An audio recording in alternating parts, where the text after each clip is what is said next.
Hello and welcome to my channel. My channel is called Joey Soey and my name is Jo, and today I'm going to do a roundup of all the questions that everyone has asked in response to my royal garden party videos.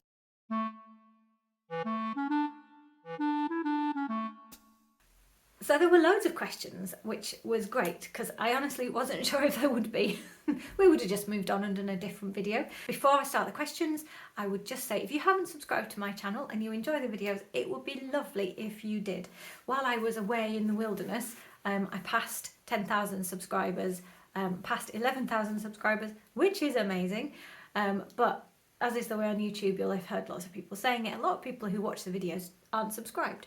And it does mean a lot to us creators if you click that little subscribe button. So if you can do that, that is lovely. Okay, so the questions were kind of in three sections. There were so many that I've sat myself in a chair.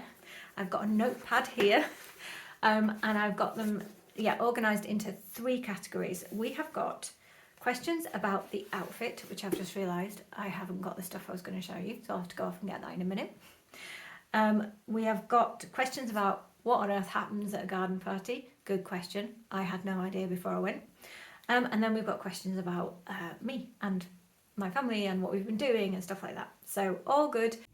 So I'm back. I've got a massive pile of stuff next to me now. And that took ages to get all that stuff together, but I've got it all now.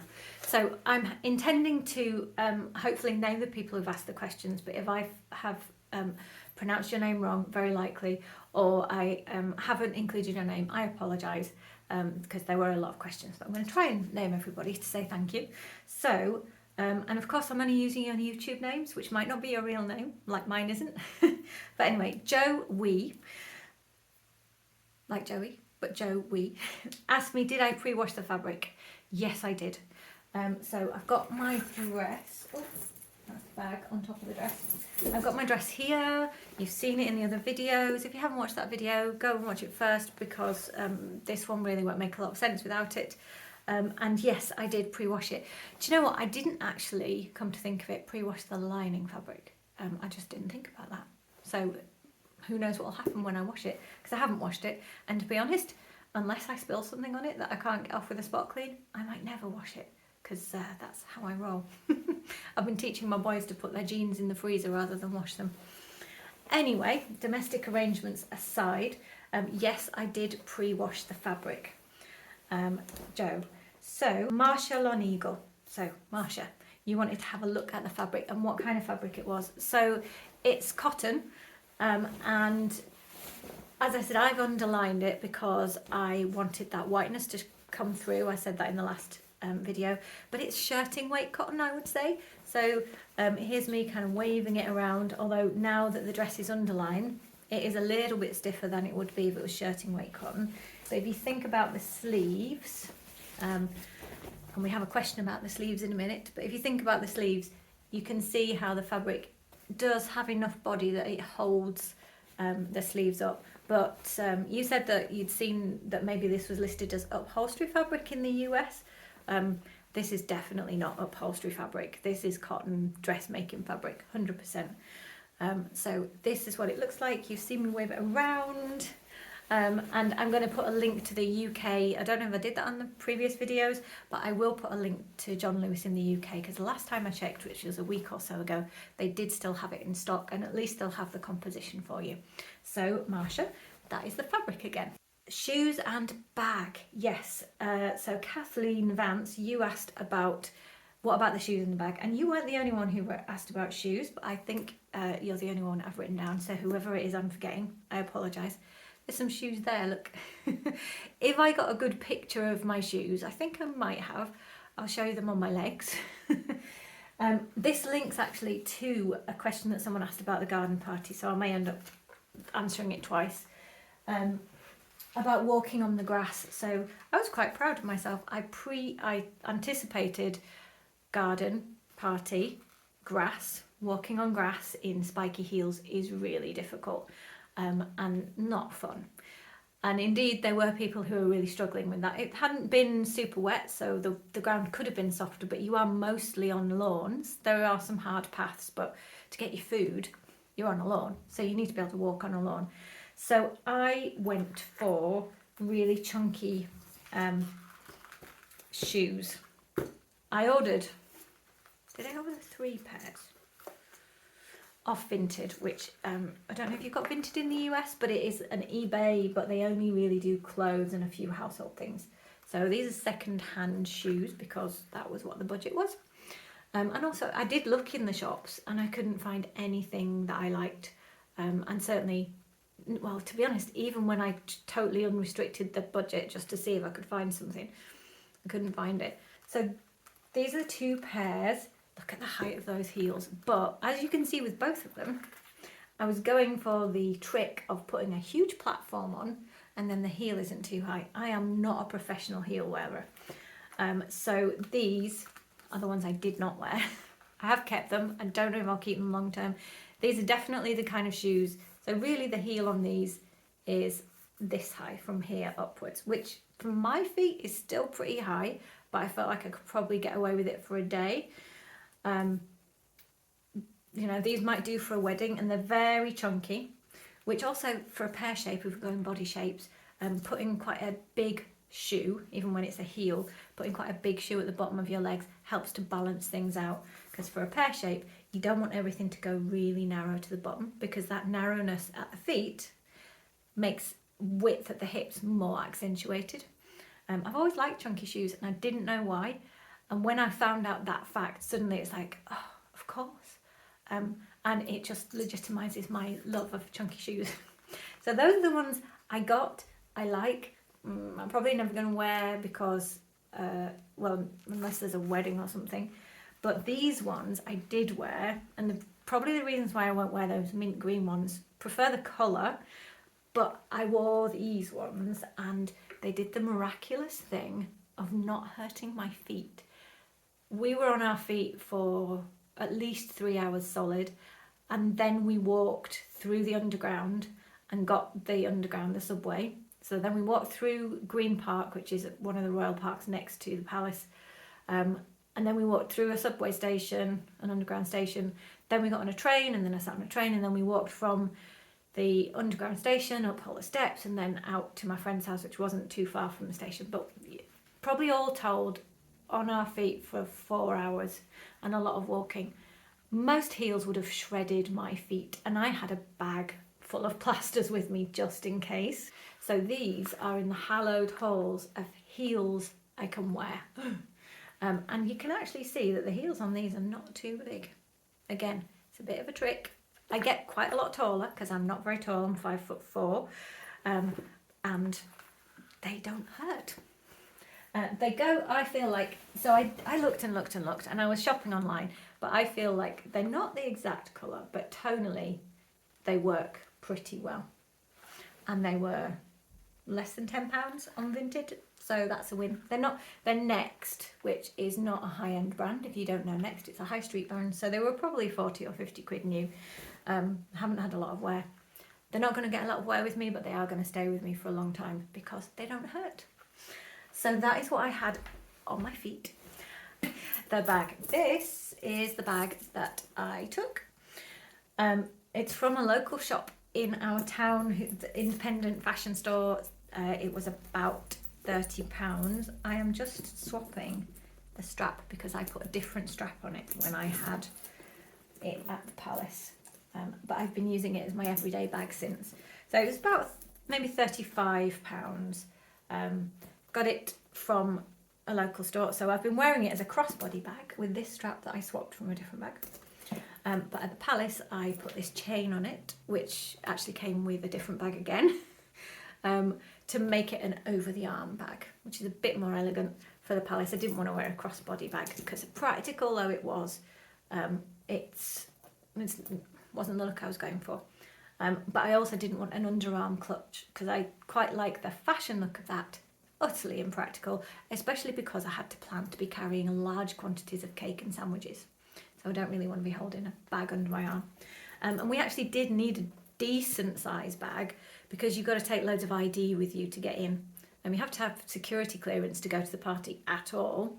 And they do a lot of background checks, not surprisingly, where you're going.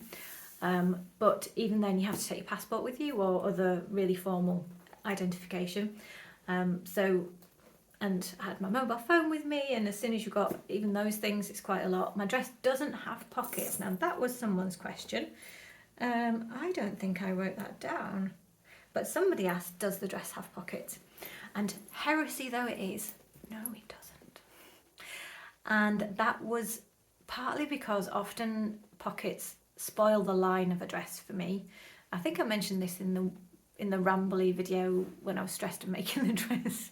I didn't put pockets in because it was all about the line of the dress and not about the practicalities. I always knew I was going to have a bag with me, so having pockets, not really an issue.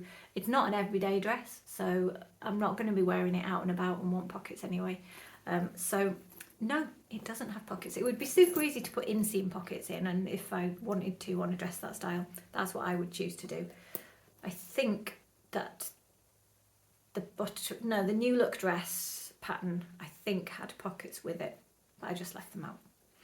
So that was my bag. I wanted white shoes actually, and just couldn't find any that I liked. And I thought I'd have loads to choose from for bridal, but nope. One thing that did make it really difficult to find a bag was I really wanted silver hardware, so all the metal stuff on the bag, and everything at the moment, everything was gold. And since I've become obsessed with sticking to my colour palette, because it just works for me and it makes life simple in terms of I know what to choose that will work, it doesn't always make life simple because it makes me not want to compromise on gold hardware on a bag. So I'm always looking for bags with silver hardware, or this is like a sort of gunmetal, that's fine, just not a yellowy based colour because it really doesn't work for me. So I didn't have a lot to choose from. I was walking in our town, Cockermouth. If you don't know where I live, it's a Northern Lake District town. And I just saw this white bag and I went in and I said, what colour is the hardware on that bag? And it was silver. I was like, okay, I'll buy that bag, please. It was meant to be because it was about a week before the event, maybe less. Hadn't got a bag sorted out. I did get a different bag, which I've just sold on Vinted, which was super cute. I will include a picture. A box-shaped bag, so cute. I asked the seller whether it would fit a mobile phone in. They said yes, it would. They must have a much smaller mobile phone than me because when I got it, it did not fit in, which was a bit annoying because it was so cute. But anyway, that has left the household, gone back on Vinted, posted it off this morning. Right, where are we with questions? So that was the shoes and bag. And the jacket. Yes, good question, because I showed myself in the jacket, didn't I? I'll maybe put that video in again. Showed myself in the jacket. Did I make it? No, because here I am not committed to a mental institution. Sorry, that seems tasteless, not meant to be. But yeah, I really would have gone bananas if I'd tried it. I was starting to think about it, I will admit, but the local charity shops saved me again. I went in and I'd started to think, oh goodness me, I probably need a jacket, partly for warmth, partly because it makes the outfit look more formal. Am I going to have time to make one? What fabric would I even make it out of? Oh goodness, I don't know. I know what, before I start getting into this too much, I will go and have a look in the charity shops. So I did. And on my very first go, the charity shop angels were smiling on me. And I actually found two, one of which you will probably meet at some point because I would like to refashion it. But I found this, which you'll have seen better pictures of. It was all of £5. I don't know what that is. It's probably about $8. I'll pop it on, although you'll have seen the pictures much better and you're not going to get a great angle. But anyway, so it's a really classic shape, quite cropped, right at the waist for my, it was really good for the dress because it didn't obscure the waist. 3/4 length sleeves, no fastening, really simple. Also, it's been in the washing machine twice since I got it because it was a little bit yellowed around the collar, probably foundation or maybe just from not being washed for a long time. I thought, well, it's £5. I think this will go in the washing machine and I think it will clean up, and if it doesn't, I could have put a little bit of embellishment around the collar and that would have been what I'd done, but I didn't need to. So yeah, It's great. And actually a project that I want to try and do is, ironically now I feel like it's a little bit formal for everyday wear, but I really love the shape and the look of it. So I'm thinking about adding some texture of other fabric on top around the shoulders to see if I can kind of make it a little bit more edgy. Is that even a word that people use? But a little bit more fashion and a little bit less formal. Of course, then when I want to wear the dress again, I won't have a white jacket, but that, yeah. And it was originally from BHS. There's a blast from the past for you UK viewers. BHS. It had, oh, can't get it off. Got it off. It had a label in that I actually cut out because the label was so old school. It was here. I thought if I take this jacket out and hold it, I don't really want an old school BHS because it was never high end, was it? Oh, I don't know, maybe it was. It was middling, wasn't terrible, but yeah, it really gave it away as old. And then I have no idea what is that S? I think that's an SG. Don't know what that means. It was like the care label. It said BHS. So that is the jacket. So Karen Lowe's, you asked me about French seaming sleeves. Now this came up on the Sewing Bee this week. If you have or haven't watched, I won't give you any spoilers, but the new series of Sewing Bee started in the UK, and well, it's a slight spoiler, but I won't be telling you any results. On the pattern challenge, one of the criteria for the top that they had to make was everything had to be French seamed, which for the very first garment on the very first episode, I was like, wow, that's a bit hardcore. So that included French seaming sleeves, which once you know how, is actually not as hard as you might think. There's a couple of tips, one key thing actually, but if you don't know how, and they didn't give a method that I normally follow, so the wrong sides together first, then trim the seams, press them, and then turn it so that you've got right sides together as you traditionally would, and sew it again, so you end up with fully enclosed seams, no raw edges on the inside or the outside of your garment, which is why you trim the seams. So main tip is you put the sleeves in flat. You don't have to. You can do all of that process, putting the sleeves in, setting them in. So once it's already a tube and once the dress has already got the side seams done, I don't find that particularly easy. I've never been very good at setting seams in that way. The fabric doesn't play nice for me. But setting seams in flat is so much easier in my opinion. So regardless of whether it tells you to do the side seams, don't do the side seams and do the sleeves first, unless there's some really obvious reason in the pattern why you can't, but there's almost never is. It's just tradition about the order that you do things in. So the gathering is easier, the easing is easier, the matching the notches and the dots where you might gather, it's just everything, in my opinion, is easier if you do the seams flat. Even if you don't want to do French seams, but if you do, it's definitely easier. And you can see which order I did mine in, because here is the side seam, which is clearly the second one that I sewed. So then you do the side seam afterwards. You do get quite a lot of bulk at this point, because you've got, you must have like 8 layers of fabric there for about 1 centimetre. So you've got to be careful on that join when you're doing French seams. But yeah, it's not as hard as you'd think. And the key thing is do your sleeve flat. And then the last question sort of about the outfit itself was from Cecile Hoare, I'm going to say, but I am probably mangling your name, sorry Cecile. Would I make so on my hat picture, would I make the swallows out of stabilised fabric? So I was saying on my hat video that their paper, if it rains, they're going to be ruined, which is true. And she's quite right. You could fold them out of stabilised fabric. My short answer is no, I'm not gonna. And my short reason is because I can't be bothered. There's a longer reason, which is I don't know when I'll wear the hat again. That's quite short. But the other reason is an origami swallow, it's not super complex, but it's not the simplest shape. And I just don't know if it would work. It probably would. but getting the beak to work might be quite difficult in fabric. And yeah, unless I had a real reason, I don't know, like I was invited to a wedding and I was sure it was going to be in a thunderstorm, then no, I wouldn't replace the birds.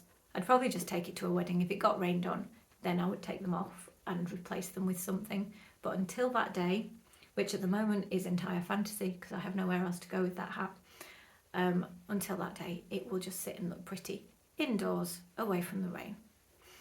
So yes, you're right, Cecile, I could do it. And I'm interested in doing I'd like to do a bit more origami as embellishments. It's something I really like the look of.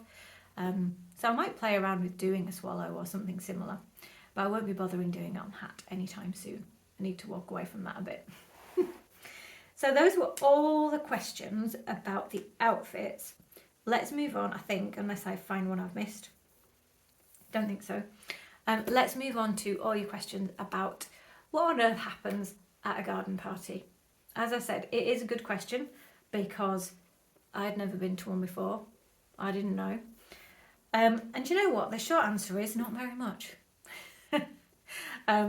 So let's see. Who asked about what do you do at a garden party? Becca Harrison, Natalie Stancheski and Glenda Vizecki all asked things about what do you do there. So you're in the gardens of Buckingham Palace, and one of the things about that is that it is a garden, and I love a garden visit. You get to walk around, you get to see people's plants and stuff. So they have a big lake in the garden, naturally. Here is a map of the gardens of Buckingham Palace, and you are genuinely allowed to roam around the entire garden, which I was quite surprised about. I thought maybe there'd be bits off limit. Obviously you couldn't go in the house, you couldn't go through any doors. That was not allowed. But anywhere in the garden you could. So one of the things that we did was we wandered around the garden. We promenaded like we were in Downton Abbey. Not quite dressed so well, but dressed the best we had. You get fed. So there is cake. So someone else, let's see. I'm just going to list all the things that were asked about the garden party and then I'll go through them all. So it was, which royals were there? I will cover that. Is there food? Is there music? Yes to both. I'll tell you about them. Alicia, that you asked about the heels on the grass. Yeah, you're totally right. And you saw my solution. How many guests are there? There are around 2,000 guests, maybe even 2,000 to 3,000 guests. A lot. It didn't feel like that many, but there were a lot of people there. And was there anyone else in the same dress? No, there wasn't, Alicia. I wonder why. A few of you asked about other people's outfits there, so I'll say a little bit about that. What are the protocols? I've got my little bits and pieces here. So let's go with the protocols. You get a pack of things. Here is the official invite. I don't know if I showed you it. It is on super thick card. There is the official invite. Very, very thick. We'll be keeping this one nice embossed with, in fact, with Charles's insignia rather than Elizabeth's, which makes me a little bit sad. I'm not a royalist, but you know, our last queen was rather an amazing woman. And it is sad that she's gone, and who knows what will happen next. You then also get security information that basically just says take your passport and only you're allowed to come because we've checked you out. Those are your real tickets. Don't bother screenshotting them. They wouldn't do you any good. So on the back, you get a long thing about what to do. And on here it says, ladies, day dress with hat or uniform, but no medals. Do not take your medals. A trouser suit may be worn. Gentlemen, morning coat, lounge suit or uniform, no medals. No medals. Not everybody followed that. Chains of office may be worn. So from the US, if that makes no sense, or from the UK, if that makes no sense. If you're a mayor or a public dignitary, like the mayor of a town or something, it's quite likely that you might be invited to a garden party at some point in your service. And those kind of official positions usually have chains of office. They're like really stupidly massive necklaces. Google chains of office. from there if you don't know what they look like. So you could wear that. If you happen to have one hanging around, you can wear that, but not if it's got a medal on it. So yeah, that was, and national dress may be worn, which made me realise I haven't got a clue what my national dress would be. I don't know what the UK national dress is. Perhaps it's a tracksuit? No, I don't know what it is. And I did not wear national dress. There were some people, so there were people across that whole spectrum, you know, there were people in top hat and tails, and the royals wore top hat and tails. There were royals. I will show you some pictures and video I have of royals. There were quite a few people from the church and other religious organisations in their formal clothing. There were police officers in their uniforms. There were people from guiding and scouting organisations in their uniform. The majority of people were in their finery, like myself and my husband. In terms of if I liked what outfits, I mean, there were loads of things. To be fair, if you're anybody from any walk of life can be invited, and so some people who have been invited are not affluent, which is absolutely fine, but it's quite a thing to try and dress for a royal garden party if money is tight. But everyone looked amazing. You could see that for some people it was I'm going to sound like a total snob, and I don't want to sound like a snob because I have real respect for whoever you are and wherever you come from. But there was a range of what people were wearing, and some people kind of maybe looked a bit more comfortable in what they were wearing than others. Some people clearly had spent a lot of money on their outfits, or at least looked like they did. You never know whether they really did. But everyone looked wonderful, and everyone was in their finery or in their uniform, but with no medals. The royals, the men were all in morning suit, which in the UK means top hat and tails, essentially. And so were the staff. So they had footmen and things who were essentially... We didn't meet the royals, and you get picked out specifically before you go if you're going to meet them.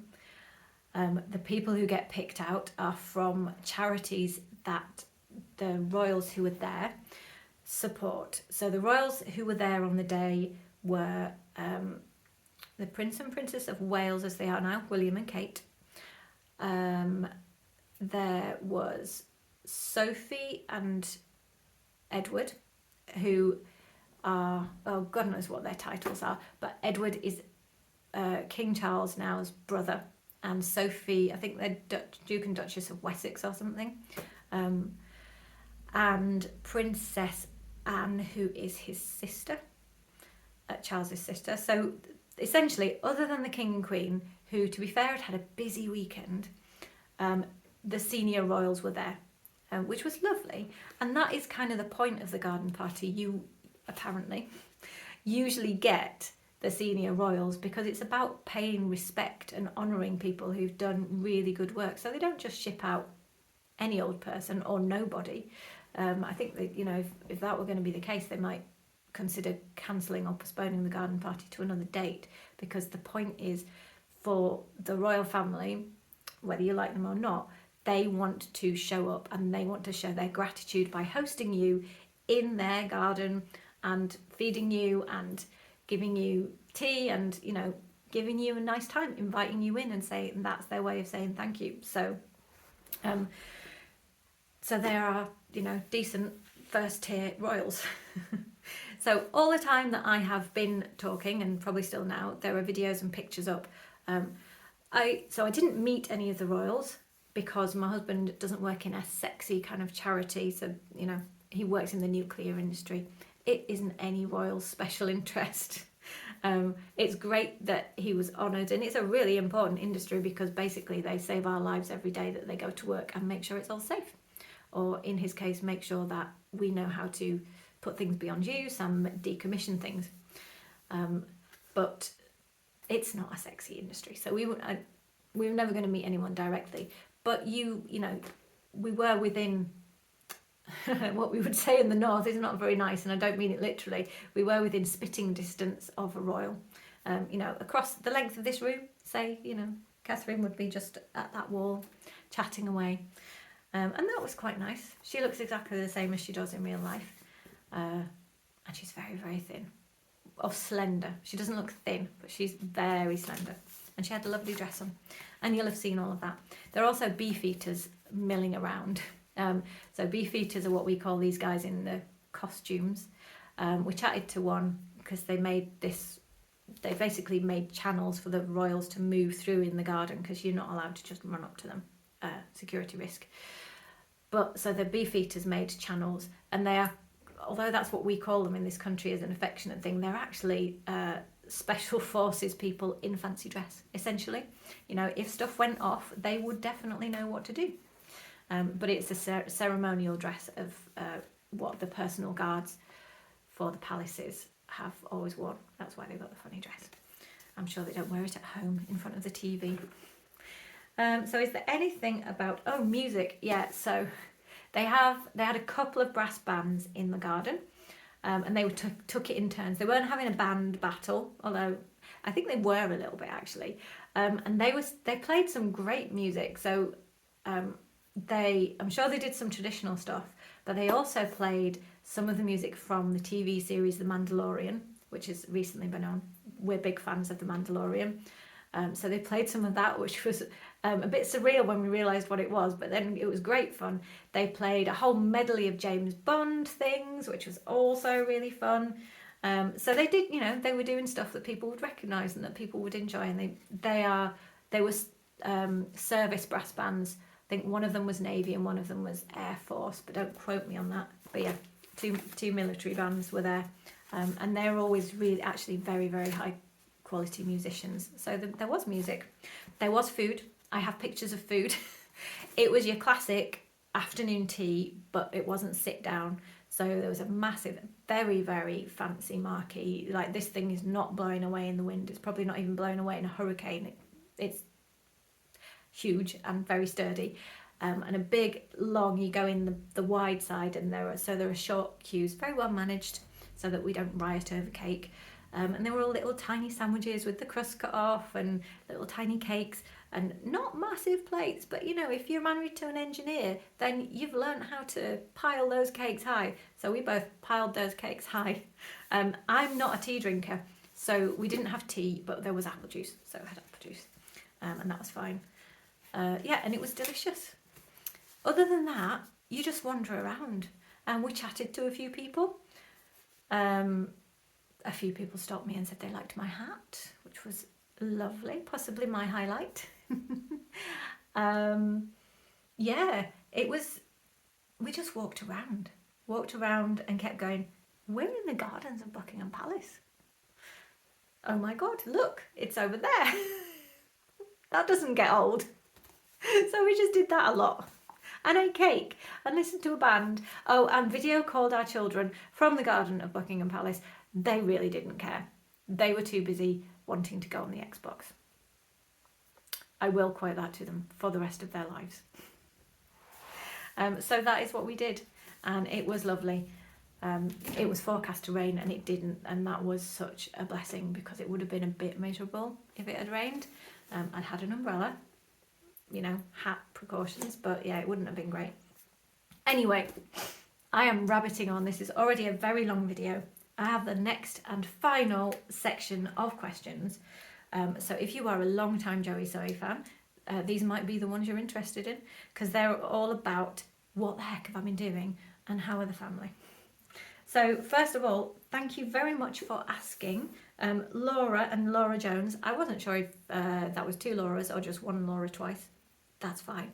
I wonder what the collective noun for Lauras are. Ooh, a lovely of Lauras. There you go. So asked, how are the boys? Do I still practice yoga? Did I complete my renovations? So those, and a few other people asked kind of, how have I been? So let me answer those. How are the boys? Blooming massive. They've grown up so much. Today is the older one, Bertie's, last official day at school. Can you believe that? I can't. It's like,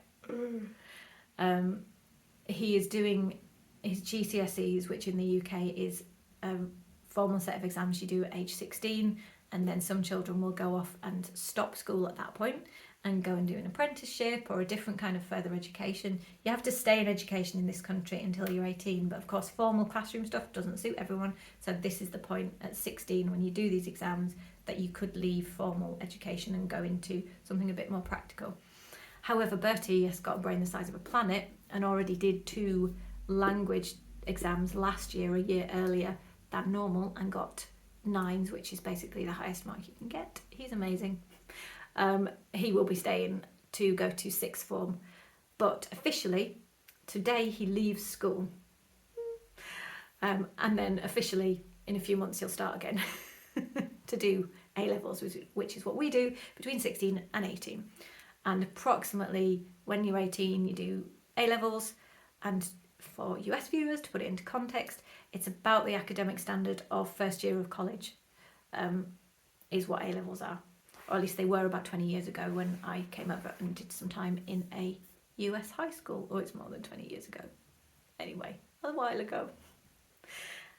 So yeah, they have grown up. I don't think I'll be allowed to put any pictures of them up, but if they say I can, I will show you a picture of them. They are both taller than me, so they're 12 and 16 now.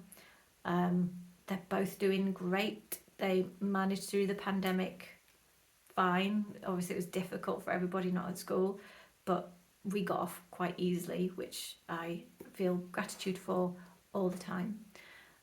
They've both got some really great friends. They spend a lot of time on the Xbox rather than being interested in anything that I do. So they're lovely though. They're really loving and they're great. Do I still practice yoga? Yes, I do.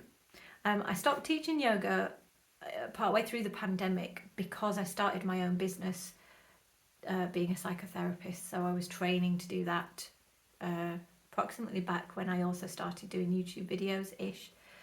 I was finishing my training for that anyway. And I'd always wanted to work in private practice for myself, seeing patients, building that relationship, blah, blah, blah, or clients, whatever you call the people who come and seek help from a therapist. And that is what I have been doing.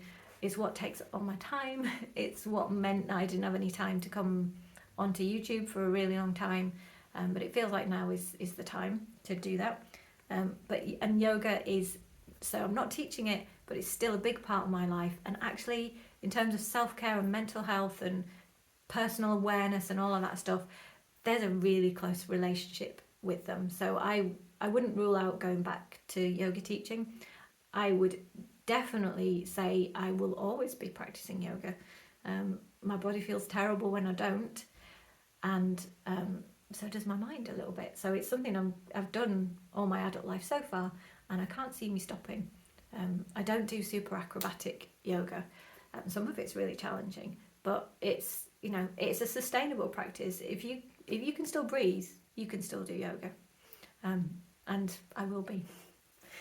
And then there was questions about renovations. So the short answer is yes, we finished the renovations. I would be very happy to do a house tour if people are interested. Probably the next one video is going to be a reveal of my new sewing room, because I told you about that, I think, last time, that I have been changing up my sewing room, which is really exciting. It started off being frustrating because basically in the pandemic I lost the room I used to have, which was really big and really luxurious, and I still have a room, so that is still really luxurious and very lucky, but it's a different room and it's not as big, and it's taken a while for me to feel kind of happy about it, but I am now, because it looks great. I've been wallpapering, I've been organising, I've been clearing out, I've been doing all sorts of things, and I am super excited to show you it. So you'll definitely get to see that. But if you're interested in seeing the rest of the house, let me know in the comments down below, and if it looks like it is something that won't bore the pants off you all, then sure, we'll do that. Yeah, so I think that brings me to the end of my Q&A. If you've sat through right to the end of this, I really appreciate you. If you didn't get to the end, you don't know, but I do appreciate you as well. So if you haven't subscribed, do it now. Please just do one of those buttons wherever it is. Please. Thank you. And I will see you next time, more than likely with a fabric haul or what I've been sewing, or some actual, doing sewing. And then we will have a sewing room tour. It's exciting. See you soon. Bye bye bye.